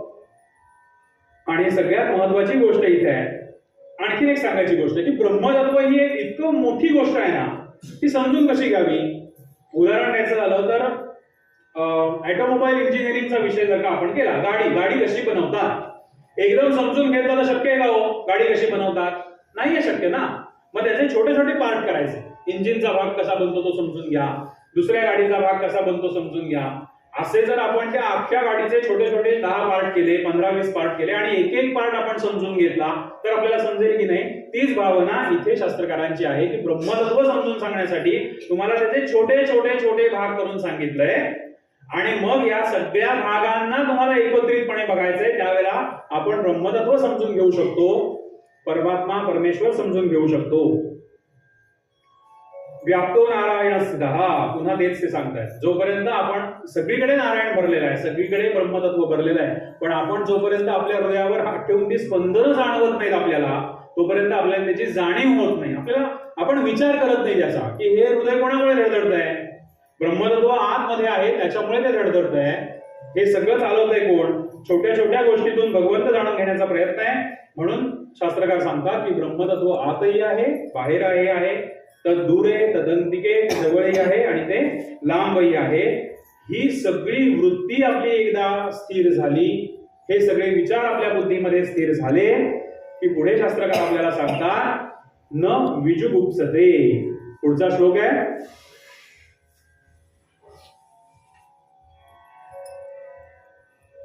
न विजिगुप्सते म्हणजे आपल्याला घृणा येत नाही. भगवंत चराचरात आहे हे वाक्य आपल्याला जितकं गुळगुळीत पूर्वी वाटलं होतं तितकं आता तुम्हाला वाटत नाहीये. आता त्याच्याविषयी आपला थोडा थोडा अभ्यास सुरू झालाय. त्यामुळे सगळ्यांच्या ठिकाणी परमेश्वर बघणं असं ज्या वेळेला आपल्याला होईल त्यावेळेला सर्वाणी भूतानी आत्मनी एव अनुपश्यती असं शंकराचार्य सांगतात. सर्वाणी भूतानी आत्मनी एव अनुपश्यती. सर्व भूत आत्म्यामध्ये आपण पाहतो. कोणाची आपल्याला घृणा वाटत नाही. तर घृणा वाटत नाही म्हणजे काय, तर कोणाच्याही वागण्याची आपल्याला घृणा वाटत नाही, कोणाच्या बोलण्याची घृणा वाटत नाही, कोणाच्या वृत्तीची आपल्याला घृणा वाटत नाही. अशा वृत्ती ज्या वेळेला आपल्याला तयार होतील त्यावेळेला ह्या घृणा वाटणं बंद होतं. आपल्याला आपुलकी निर्माण होते एखाद्या विषयी. आणि ज्या वेळेला समोर आलेल्या प्रत्येक व्यक्तीविषयी प्रत्येक परिस्थितीविषयी आपल्याला आपुलकी निर्माण झाली की त्याची आपल्याला घृणा वाटत नाही असं शास्त्रकार सांगतात.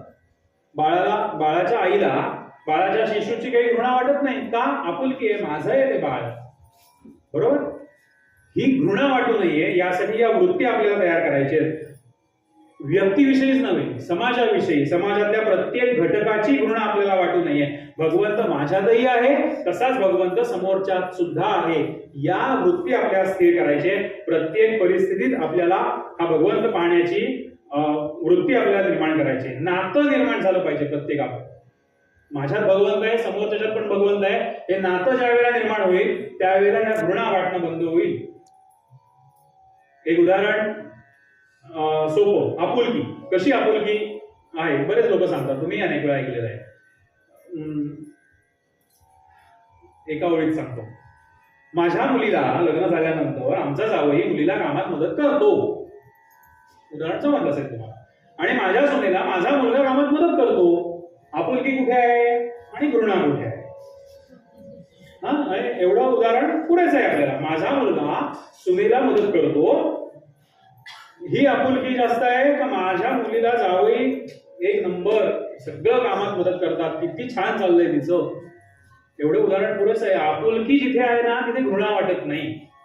मग ही घृणा वाटू नये म्हणून काय निर्माण व्हायला हवं? अशा वृत्ती निर्माण व्हायला हव्या की माझ्यातही परमेश्वर आहे, समोरच्यात सुद्धा परमेश्वर आहे आणि प्रत्येक परिस्थितीत परमेश्वर आहे. आता या वृत्ती आणखी निर्माण व्हाव्या किंवा अशी घृणा वाटू नये म्हणून भगवद्गीता थोडीशी आपल्याला मदत करते की तुम्ही कसं वागा. आतापर्यंत सांगितलंच आहे कसं वागा.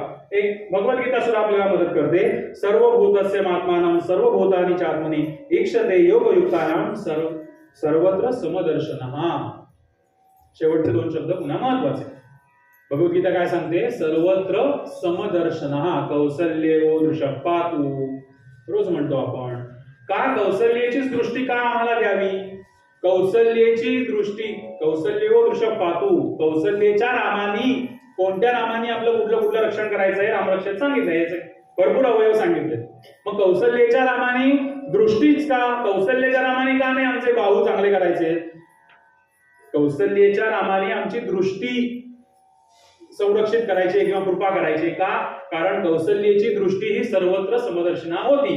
सगळ्या कुटुंबाकडे बघण्याची वृत्ती दृष्टी सारखी होती. तशी दृष्टी आम्हाला आमच्या संसारात मिळू दे म्हणून कौसल्याच्या नामाने आमच्या दृष्टीचं रक्षण करावं. तसंच भगवद्गीता आपल्याला इथे सांगते सर्वत्र समदर्शन. हा सगळीकडे सारखं बघण्याची दृष्टी आपल्याला आली की आपली घृणा बंद होईल. आणि आतापर्यंतच आपण आपल्याला उपनिषदकारांनी जे सगळं सांगितलंय त्याप्रमाणे आपण वागलो, आपल्याला घृणा आली नाही, आपण सर्वत्र समदर्शिन हा वागायला लागलो, तेन त्यक्तेन वंचित हा वागलो, माग रोधक कस्य धनम चांगलं पटलं आम्हाला, आम्ही काही कोणाचं घेणार नाही, हे सगळं आम्ही केलं. मग काय मिळणार आम्हाला? पुन्हा परत तिथे जायला पाहिजे ना. हे सगळं वागलो की आम्ही उद्या सकाळी आमचं हे सगळं पाठ आहे, आज काय सांगितलंय ते मिळणार काय आम्हाला? शास्त्रकार सांगतात हे जर सगळं तुम्ही वागलात, काय काय वागलं परत एकदा मी रिपीट करतो, घृणा आम्हाला येणार नाही, सर्वत्र समदर्शन हा आम्ही वागलो, त्यक्तेन वंचित हा वागलो, म्हणजे त्यागपूर्वक उपभोग वगैरे वगैरे आतापर्यंत सांगितलं सगळं, माग रोधक कस्य धनम केलं, ईशावास्य सर्वविधम जगत सगळं बघितलं, मिळणार काय याच्यातनं? शास्त्रकार आपल्याला असं सांगतात की यातनं दोन गोष्टी तुम्हाला मिळतात. दोन गोष्टी. आपल्यापर्यंत दुःखी होण्याची, निराश होण्याची आणि आपल्या अधःपतनाची जी दोन कारणं आहेत ती आपल्यापर्यंत कधीही येत नाहीत, असं आपल्याला शास्त्रकार सांगतात. आता ही दोन कारणं कोणती? आपल्या अधःपतनाची आहेत, आपल्या दुःख देणारी आहेत, आपल्याला असमाधान देणारी ही कारणं कोणती आहेत? तत्र को मोहः कः शोकः एकत्वम अनुपश्यतः. शोक आणि मोह या दोन गोष्टी आपल्यापर्यंत कधीही येत नाहीत. कधी? ज्या वेळेला आपण हे सगळं जर आपण केलं तर आपल्याला लाभ काय होणार आहे? तर ह्या दोन गोष्टी आपल्यापासून नेहमी दूर राहतील. रस्त्यावरून गाडी जाते, छान BMW असेल, मोठ्या चांगल्या कंपनीची अलिशान गाडी रस्त्यावरून जाते, आपण बघतो, आपल्याला वाटतं ना आपल्याकडेही असली पाहिजे. मी गाडीचं उदाहरण देतो, कोणाला कपड्याचं असेल, कोणाला दागिन्याचं असेल, आपल्याला वाटतं हे मला पाहिजे, झाला मोह. पण आमची परिस्थिती तेवढी नाही, आमच्या खिशात तेवढे पैसे नाही, झालं दुःख, अशोक आला, मोह आला, त्याच्याबरोबर शोक पण आला. या गोष्टी जर आपल्यापर्यंत यायला नकोसल्या तर आपण या वृत्तीने वागावं, तर शोक आणि मोह या आपल्यापर्यंत येत नाही, असमाधानाची कारणं आपल्यापर्यंत येत नाही. आपल्या जीवनाची दिशा बदलण्याचं काम हे उपनिषद आपल्याला दाखवतं. जसं आपण मगाशी म्हटलं की वाटण्यात आनंद आहे आणि वाटण्यासाठी मिळवा, आपला फायदा झालाच पाहिजे. आज आज मला अनेक ठिकाणी जाऊन रामयज्ञ करायचे, त्यातलं कुठलंही मानधन मला घ्यायचं नाहीये, दक्षिणा घ्यायची नाहीये, साहित्य सुद्धा मला न्यायचंय. हे कधी शक्य आहे मला? ज्यावेळेला मी कुठेतरी पैसे कमवीन तेव्हा शक्य आहे ना. मग मी पैसे कमवण्यासाठी म्हणून जर कमवले तर नरो न लिप्यते पाप, बरोबर. पण मला गेल्या वर्षी 25 यज्ञ झाले, यंदा 22 जानेवारी पर्यंत मला अजून 13 यज्ञ निर्माण करायचे, अशा प्रकारे तर मला कुठेतरी काहीतरी मिळवणं गरजेचं आहे ना. ते यज्ञ करण्यासाठी मी कमवणार आहे, ही भावना ज्या वेळेला माझ्या मनामध्ये स्थिर होईल ना त्यावेळेला आपल्याला त्याचे लेप लागणार नाही. वाटण्यासाठी मिळवा. आणि अशा प्रकारे ईशावास्योपनिषदाचा अर्धा पण नाही, जवळपास 7 किंवा 8 श्लोकापर्यंत इथे झालंय. आता याच्यानंतर ब्रह्मतत्व समजून सांगा. जसं मी मगाशी म्हटलं की तद दूरे तदंतिके, ते बाहेरही आहे, आतही आहे, लांबही आहे, जवळही आहे. असं करत करत पुढे जाताना शास्त्रकार आपल्याला 11 प्रकार सांगतात या ब्रह्मतत्वाचे. 11 प्रकारे वर्णन केलेलं आहे भगवंताचं. ब्रह्मतत्व म्हणजे भगवंताचं वर्णन 11 प्रकारे केलेलं आहे. या उपनिषदकारांना सुद्धा ना मोह आवरलेला नाही. अनेक ठिकाणी ते असं सांगतायत की आम्हाला आमच्या जुन्या लोकांनी सांगितलं, हे आम्ही तुम्हाला पुढे सांगतोय. याच्यातनं आपल्याला काय घ्यायचंय? एक तर नम्र भाव एवढ्या ज्ञानी लोकांचा, ऋषीमुनींचा, की आम्ही नाही, हे आमचं नाहीये, आम्हाला जे सांगितलं आमच्या जुन्या लोकांनी ते आम्ही तुमच्यापर्यंत आणतो. हा एक नम्र भाव आपल्याला याच्यातनं बघायचा आहे. आणि दुसरी गोष्ट आपल्याला बघायची आहे की ही किती जुनी ज्ञान परंपरा आहे. पुढच्या छांदोग्य उपनिषद असेल, बृहदारण्यक उपनिषद असेल, याच्यामध्ये गुरु परंपरा दिलेली आहे. अहो वाचता येत नाही इतकी नावं आहेत, कठीण. इतकं जुनी ज्ञान परंपरा आपल्याकडे आहे. मग त्याची गौरव भावना नको का आपल्या मनामध्ये निर्माण व्हायला? मग ही गौरव भावना निर्माण व्हावी, ही अभिमानाची भावना निर्माण व्हावी, यासाठी आपल्याला ग्रंथांकडे गेलं पाहिजे, ग्रंथ वाटले पाहिजे आणि ग्रंथ वाचले पाहिजे. शंकर भाष्य केवळ 32 वर्षांच्या आयुष्यामध्ये आद्य शंकराचार्यांनी हे सगळं आपल्याला लिहून ठेवलं. भरपूर शंकर भाष्य ब्रह्मसूत्रावर लिहिलेलं आहे, भगवद्गीतेवर लिहिलेलं आहे, सगळ्या उपनिषदांचे शंकर भाष्य आहेत, विष्णू सहस्रनामावरती शंकर भाष्य आहे. शंकराचार्यांचे आपल्यावरती अनंत उपकार आहेत. शंकराचार्य जर का नसते तर आपल्याला या गोष्टी इतक्या सोप्या सहज पद्धतीने, ते सुद्धा कळायला कठीण आहे, शंकर भाष्य सुद्धा कळायला कठीण आहे, पण निदान त्याची फोड करून त्यांनी जे काही आपल्याला सांगितलंय ते सुद्धा आपल्याला शक्य झालं नसतं. शंकराचार्यांची पूजा करणं म्हणजे नुसतं पंचामृती पूजा केली, आरती केली असं नाही, तर शंकराचार्यांचे विचार सुद्धा आपल्याला समाजापर्यंत पोहोचवायला हवेत. ज्या ज्या ठिकाणी ही गरज आहे त्या त्या ठिकाणी हे ज्ञान परंपरा आपल्याला पोहोचवायला पाहिजे. उपनिषदकारांनी गायलेल्या 11 उपाध्या, ज्या 11 उपाध्या लावलेल्या आहेत भगवंताला, त्या आपण उद्याच्या भागामध्ये बघूया. उद्या ईशावास्योपनिषदामधल्या अनेक गोष्टी अजून उलगडून आपल्याला घ्यायचे आहेत. थोडासा कठीण भाग उद्याचा असेल, पण आपण आजसारखा तो हळूहळू सोपा करत पुढे जाऊया.